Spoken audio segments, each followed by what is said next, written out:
How you guys doing? Michael J here. What's happening? Okay, folks. So here's what we're going to do today. We are going to start with a review of the HMCS. You got it correct. The not the HMCS. Am I friggin' half hammered? No, just drinking black coffee. The U.S. Navy destroyer, the Black. Okay. Now this guy that's gonna that's taking it out. He's a little over the top about this ship. I don't know if maybe he just needs to see a psychiatrist or one of those horizontal psychiatrists, otherwise known as a call girl, aka hooker. But maybe that's what he needs. Young lad. As I said, I think he's a titch over the top on this one, but hey, what do I know? So we're going to switch over to the video. Let me know what you think. Post in the comments section. And remember, Bob is your uncle. And why is that? Everybody's uncle's name's Bob. We're just standardizing things, making it simple. Trust me.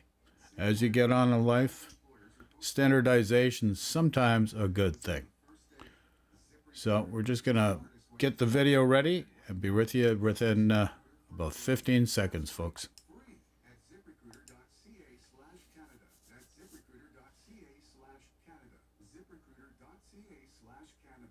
This summer, explore Canada's new must-see attraction, the Niagara Parks Power Station, located in the heart of Niagara Falls. Opening this season, the Tunnel, a one-of-a-kind experience inside the power station. Explore the remarkable underground levels of the station as you travel down a glass elevator. Then, walk through the expansive tunnel and step out onto a new viewing platform at the river's edge. Okay, so as I said, let me know what you think. Hello, good people of YouTube. Mountbatten here. And I have finally picked up the Black, the legendary USS Black, the premium Fletcher with a radar. And good lord, this ship is crazy. And this is the nerfed Told version you, of I her. think he's over his friggin' pumpkin on this ship. Which is Like, crazy saying that with the games that I've just had in this ship. This Now, lad needs to get out a if little you're more. wondering, is this thing worth the coal? Absolutely. This is mental that you can get a ship this good for coal for free. Now, she is a bit costly. She is, I think, 295,000 coal. She's roughly the same as the new Shishimi. Sorry, 296,000. So, in fact, exactly the same as the new Shishimi, which is a very, very high price for a coal ship. But again, No this kidding. is a premium No ship kidding there, that you can Sherlock. get completely for free. That's a pretty darn good deal. And if you're wondering if it's good at making credits, it is. The match you're watching in the background, I actually forgot to put any of the economic boosters or bonuses, whatever you want to call them, on the ship. And you'll see how much darn money I still made with this ship, with no boosters except for the base bonus package that it comes with because it is a premium ship. So, yeah, the ship is great. Worth the coal out of the gate. And why is she worth the coal, and how do you play her? Well, I'm so glad you asked. Let's go ahead and dive right on into the ship. But first, a little background with me and destroyers, particularly American destroyers. If you guys have been watching the channel for quite some time, you guys know that I'm not really a DD player. I'm more of a battleship, cruiser, gunboat DD player. And by gunboat, I mean run and gun boats, like the Khabarovsk and the Kleber. Those types of DDs are more my cup of tea, and I enjoy playing those a lot more. I don't really have too much experience with American destroyers. I've only really played a lot of the Kidd and, to a lesser extent, the Forrest Sherman. So now the Kid is a Fletcher, and the Black is a Fletcher. Kid's a down-tiered Fletcher that got one of his torpedo tubes ripped off, and the other one replaced with the Benson torpedoes, not the Fletcher torpedoes. That is the torpedoes that the Black does get. So kind of the same deal there, but it plays a little bit differently. But I went ahead and I played the Black here like I played the Kid today, which is as a cap contesting DD, and the Black is very, very good at that. So that's my background with DDs and why I'm playing it like you see me playing it on screen. It's also why I use the commander build that that I'm using along with the module build that I'm using, which you could definitely tweak up to have a better performing Black here. But even with the probably the wrong commander build and with the wrong module build, you can still see how well this ship performs. So with that out of the way, let's go ahead and look at the Black herself. Now, the Black is a, again, tier 9 Fletcher. It is the Fletcher at her home tier, with the main thing being that she has a radar instead of, well, nothing there. She has a radar and smoke screen. That is her main gimmick. And good lord, it is quite a wombo combo to have a destroyer with radar and smoke. It is the funniest thing in the world to go into a cap with this destroyer A wombo and combo? do this. Oh my. Smoke and radar is good though.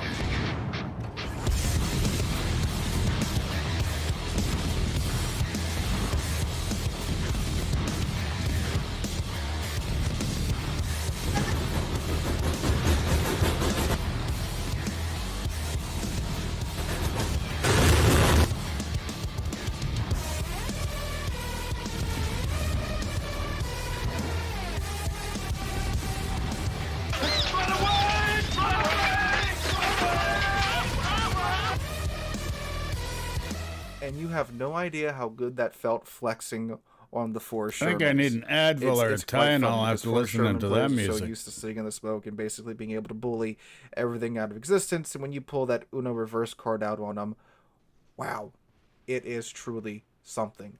So yeah, that's her main shtick, and it's a good shtick. It's a very good shtick to have in a cap contesting DD. Now, going on to the ship herself, her stats and such. So, she's a Fletcher. It is a DD, so she's covered 19 millimeters of armor. If you're wondering about her armor scheme, I mean, there should be no big surprise there to anyone that's, well, even looked at a DD's armor scheme beforehand. Survivability, again, with Halsey on her and me running. Am I running Survivability Expert? I am running Survivability Expert. Very good. I am having 20,250 HP on the Black. So a pretty healthy DD there. Her gun, she has the good old American 127s. They reload with, again, the build that I'm running on her, which is the reload module. And again, same build I'm running on the Kid. 2.8 second reload time on 5 127mm American 5-inch guns. The turret's 180 and 6.1 seconds. They have a maximum dispersion of 104 meters, and they have a maximum range of 12.9 kilometers. And the range might sound a little short, but considering, again, if you're playing this like a cap contesting DD, first off, that's more than enough range to just, again, cover a cap and force the enemy DDs out of the cap. And two, even at 12.9 kilometers, again, this is American DDHE. It's American shells. They have the, suborbital shell arcs and the HE. Well, not just the HE, but the shells in general. The air drag is terrible. So even at 12.9 kilometers away, you can see that the shells stay in the air for all eternity, and it's very difficult. It starts to get very difficult to aim past 12.9 kilometers, even at something like a battleship. Unless they're coming straight into you or going very slowly, it's going to be a bit of a hassle. You have to lead them so far, and of course, you're trying to predict how the ship is going to maneuver and such, because you got to, again, lead it by that much. You can see later on, I'm still not quite used to this, so there's quite a few shots that I do miss, but thankfully, thanks to the reload time, I mean, again, 2.8 seconds. That's pretty fast for these guns. Well, it was very fast when the ship was introduced, but of course we have crazier DDs with quicker reloads now. But again, the shells are very good. The range, don't really need much more range than that, because you're not going to be able to hit anything at that range. So yeah, very sweet set of guns here. And the HE does a maximum damage of 1800. You have a 7% chance of causing a fire on the target with the build and the flags that I am running. You have 21 millimeters of HE pin. You can put IFHE on that, but you won't cross 32 millimeters, unfortunately. So I opted to go with just, kind of hoping for the fire chance to do that for me. And it is more than enough to deal with, again, DDs at tier 9 and tier 10. So that's what you're mainly going to be fighting in this ship anyway. So it does its job there. 792 meters a second initial velocity. AP comes with the tubes at 2100. I'm sorry, I wish it came with the tubes at 2100 meters a second. That'd be crazy. Does the maximum damage of 2100, and they come with the tubes at 792 meters a second. AP is pretty useful if you are at close range and battleship or a cruiser decides to give you broadside, and you can, pump a couple of rounds of HE into their broadside. Of course, you won't be citadeling them, but you will be doing more alpha damage than HE, obviously. So in those situations, at closer range, that can work pretty well. But again, it's not like super crazy AP like the German DDs or anything like that. Torpedoes, you get the actual Fletcher torps here. 2x5, 533 millimeter torps. They have a 13.7 kilometer range. They travel at 43 knots. They reload in 96 seconds, which is very nice. They do a maximum damage of 21,600, and they are detected from 0.9 kilometers away. So you have some pretty nice, not super fast reloading torps, but you won't be waiting around for 2 minutes like, of course, the Japanese DD torps. So pretty nice set of torps here, 30.7 kilometer range, lots of range for you. Again, I'm not too much of a torpedo boat guy, but I was able to get quite a few hits off with these torpedoes. And again, that's always welcome damage, of course. But again, great for dealing with caps. Definitely long enough to go through a cap and discourage anyone from going in. And normally other DDs that smoke up are inside your torpedo range too, so it's nice to throw those at the torps, throw those at the smoke screens, and discourage those DDs from sitting there. You do get depth charges rather than the ASW planes. They do a maximum damage of 5,100. You get 2 charges, 10 bombs in a charge, and they reload in 40 seconds. I didn't run across any submarines when I was playing this ship, but yeah. AA is quite low, 58 AA rating. Not AA the kid, is definitely bluff not. for everything. Again, kid Like is this, friggin'. but with more AA. You're not an AA boat. I left my AA turned off most of the time anyway, out of habit. So What is an AA yeah, boat? maneuverability is a little slow. At Even the 36.8 friggin' Howland knots. can end up getting creamed. That's with the speed flag. You have a But mind you, it turn has a signal much race of better 560 chance. meters. The rush time of 3 seconds. Concealment is very nice, down to 5.8 with the module and the commander skill. So you're pretty darn stealthy DD. As far as consumable goes, you have a radar, which, why would you pick DFAA or engine boost? I don't know. The whole point of this thing is you have a radar in that slot, but if you want to, for some reason, swap it out for DFAA or engine boost, you can. The radar range is 7.5 kilometers, active for 19 seconds. You have a reload time of 114. You gotta admit, radar and smoke is a deadly combination, no matter how you slice it. Having a destroyer with radar and smoke, it can be a game changer, providing you play it to its advantages. Seconds, you get 4 charges of that with the superintendent skill. Get the good old American smokescreen that is active for 34.5 seconds and takes 127 seconds to disperse and reloads in 152 seconds. And of course, you get damage coming on top of that. 5-second action time and reloads in 38 seconds. Alright, so the black, if I haven't gushed about this ship enough. Of course, the combination of smoke and radar is amazing to have on a DD. It's only active for 19 seconds, and that's with my current build on it, which I don't have the module on, which you could throw on there to get the time up even more. And then, of course, you have the commander skill too. So if you want to throw the module on there, which I would definitely recommend, that boosts your runtime up by 20 seconds. And then if you take the commander skill, that boosts it up by another 10%. I'm sorry, 20% on the module and 10% on the commander skill, not seconds. So you can have a fairly long duration radar with the black here, which is pretty crazy. Even with the 19-second duration that I was running with for the matches that I played for the ship, that was more than enough time to normally either A, completely murder the DD that was in the cap with me, or B, strongly encourage them to just never come back, because by the time they had managed to either get out of my radar range or my radar ran out, their HP was already annihilated. So this is one of the absolute best cap contesting DDs in the game. If you're wondering how they nerfed her base radar time. It was up to, I think, 25 seconds, and then they nerfed it down to 19 seconds, and that's why she was removed, because she was so good at, well, murdering DDs in cap. Now, if you play the ship like she's meant to be played, a cap contested DD, you probably won't be topping the leaderboards in terms of damage very often, because you'll be murdering other DDs, but like we talked about in yesterday's video, the game rewards you for the percentage of damage done to the ship's total HP pool. So if you sink 1 or 2 DDs, that's the same as sinking an entire GK's HP pool. It doesn't matter. So you still get rewarded as such, but again, if you're a fan of big damage numbers, you may not see those.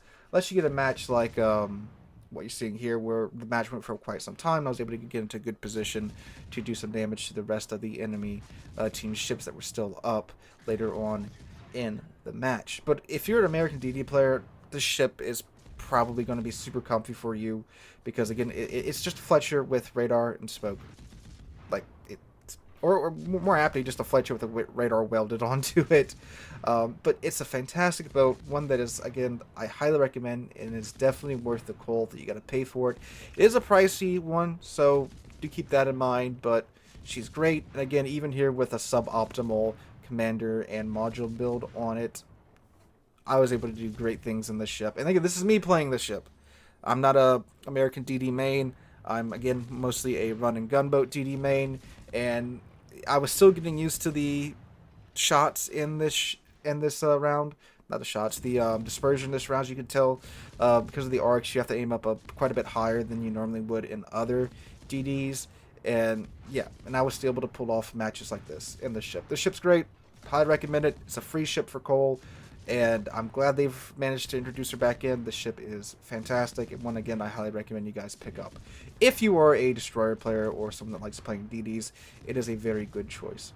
So guys, let me know what you guys think about the black in the comments down below. Hope you guys are having a wonderful Tuesday. If you enjoyed the video, make sure to drop a like, leave a comment, subscribe to the channel. We're on our way to 40,000 subscribers, and I cannot thank you guys enough for that. Okay, what do you guys think of that? So one point I want to make out is AA. If AA was consistent and they worked on the AA on every ship, and it was consistent across the board, obviously different ships are going to have different cause and effect, no doubt about it. Then, if AA was worked on and on a pro rata, pro forma basis, comparable to what actually would be in a real type of situation, then CVs might not be all that bad. But the thing is, there's no balance in that respect. It's broken that way. That's the whole point. So this is why AA, you know, it's a hit and miss, and it's mostly miss. It's something they haven't worked on, and that's why we've got an issue with CVs in the game, because that's not consistent. So you want to make that point clear to people. So the black looks like a good DD. If you're a DD player, radar and smoke, deadly combination. But as you know, these torps, not super fast. And as you're seeing, these shells are real floaters. But a lot of DD's shells are floaters to begin with anyways, nonetheless. So if you're watching live, let me know in the comments what you think. If it's after, in the chat. But if it's afterwards, let me know in the comments section.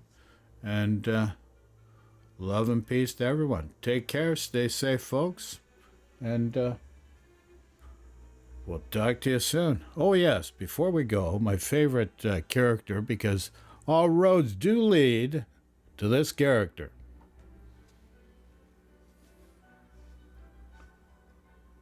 Yeah, baby. As Austin Powers said, yeah, baby, all roads lead to Putin. Funny how all of a sudden he decides he's going to invade another country. Meanwhile, his second in command is no longer in power, so now he's got to come out on his own. They can't do stuff on the sly, can't do horse trading on the sly in a manner that nobody is aware of. So this is why Putin had to come out of the woodwork and invade another country. Got to make one guy look bad so that the old guy that was in there before, that's your second in command, looks good. Never forget that, folks.